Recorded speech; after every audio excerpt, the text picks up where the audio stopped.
Karen Got What She Deserved, Mall Edition. My name's Ryan, and for a few years in my 20s, I worked at the customer service desk in one of the largest shopping malls in the city.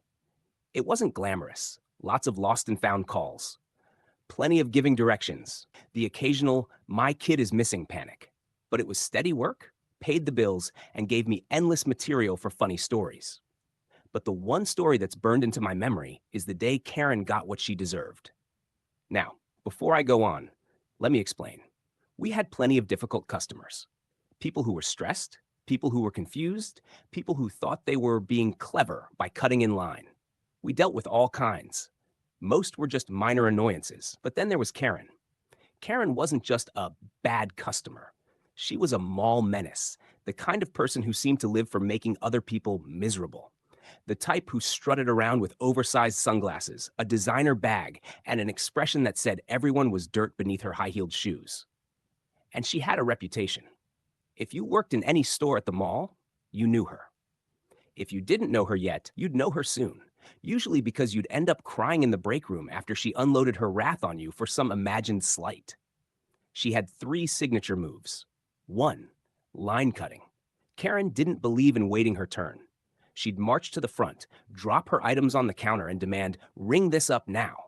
I don't have time to wait." 2. Demanding freebies. If a store had a promotion, like a free gift with purchase, she'd demand the gift without buying anything. And if you told her no, cue the screaming fit. 3. Public meltdowns. If she didn't get her way, she didn't just argue.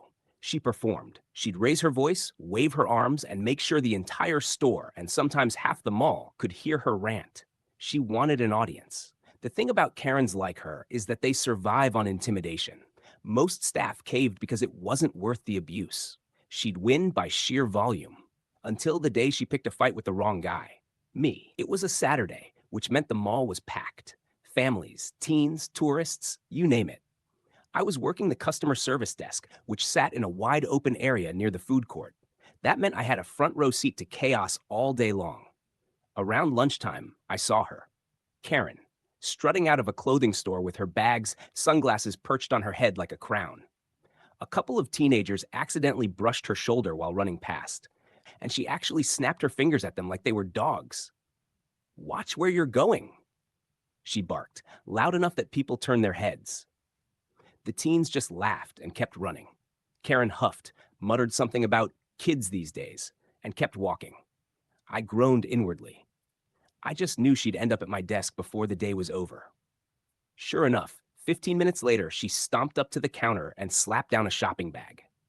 "You need to deal with this," she said, glaring at me. I put on my most professional smile. "Of course, ma'am. What seems to be the problem?" She pulled out a blouse and shook it at me like it had personally offended her. "I bought this on sale, and the girl at the register didn't give me an extra discount. She said the markdown price was final, but I know she's lying. I shop here all the time, and I deserve better treatment." Now, just to be clear, I don't work for the stores. I can't override their prices. All I can do is direct complaints. "I'm sorry about that," I said politely. "I can give you the store manager's contact information." "I don't want contact information," she snapped. "I want you to fix this now. Call them. Tell them to refund me the difference." "Ma'am, I can't adjust store prices from here," I explained. Her eyes narrowed. "Do you know who I am?" Oh boy. There it was. The classic line. "I'm afraid I don't," I said evenly. "I'm a loyal customer," she said, puffing out her chest. "I spend thousands of dollars here every year. If you don't fix this, I'll have your job." That was another one of her favorite threats. At this point, I could see people slowing down to watch. Karen loved an audience. She thrived on it. But I wasn't about to give her the satisfaction. "Let me call the store for you," I said calmly. I picked up the phone, called the store manager, and explained the situation. The manager confirmed what I already knew. The blouse was final sale, the price was correct, and Karen was out of luck. When I relayed that, Karen exploded. "This is unacceptable," she shrieked. "You're all incompetent. I'll sue. I'll shut this place down." And then, the magic words, "Everyone here should know, this mall treats loyal customers like garbage." She turned around and raised her voice, addressing the gathering crowd. She wanted to embarrass us. But that was the moment when inspiration struck. You see, in the mall world, Karen wasn't just known to staff. Regular shoppers knew her too. She'd been pulling these stunts for months, maybe years. I'd heard stories from the coffee shop baristas, the bookstore clerks, even the poor janitors. Everyone had a Karen story, and everyone was sick of her.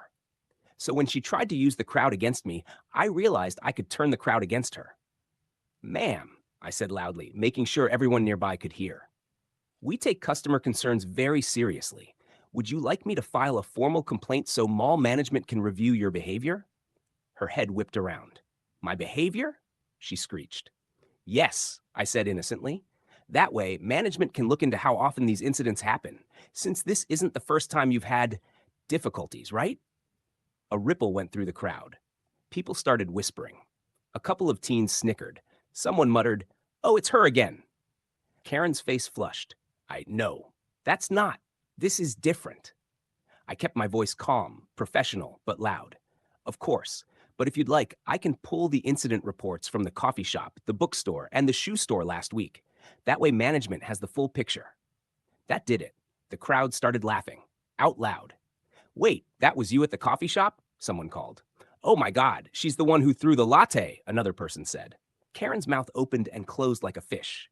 No, that wasn't me. They're lying, she shouted. But the damage was done. The crowd knew. The spell was broken.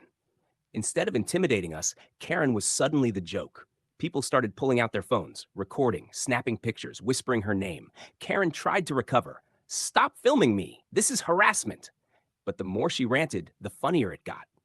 A group of teens actually started chanting, Karen, Karen, Karen, like it was a sporting event. Her face turned bright red. She grabbed her blouse, stuffed it back in the bag, and bolted, heels clacking, sunglasses sliding down her nose, the sound of laughter following her all the way out of sight. For the rest of the day, people kept coming up to the desk just to say, hey, good job handling that woman.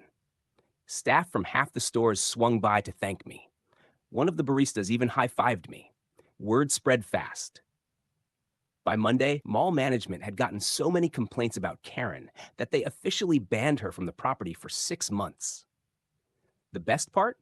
A video of the incident made it onto social media. Someone had caught the whole thing, her screaming, me calmly mentioning her other incidents, the crowd laughing, the teens chanting her name. It went mildly viral. For weeks, whenever anyone saw her downtown, people would whisper, "There goes Karen!" She tried to come back a couple months later, but security turned her right around. The ban stuck. As for me, I never had to deal with her again. Every time I told the story, people laughed just as hard as the crowd did that day. And Karen? Well, she finally got what she deserved. Like and subscribe. Share if this happened to you or someone you know.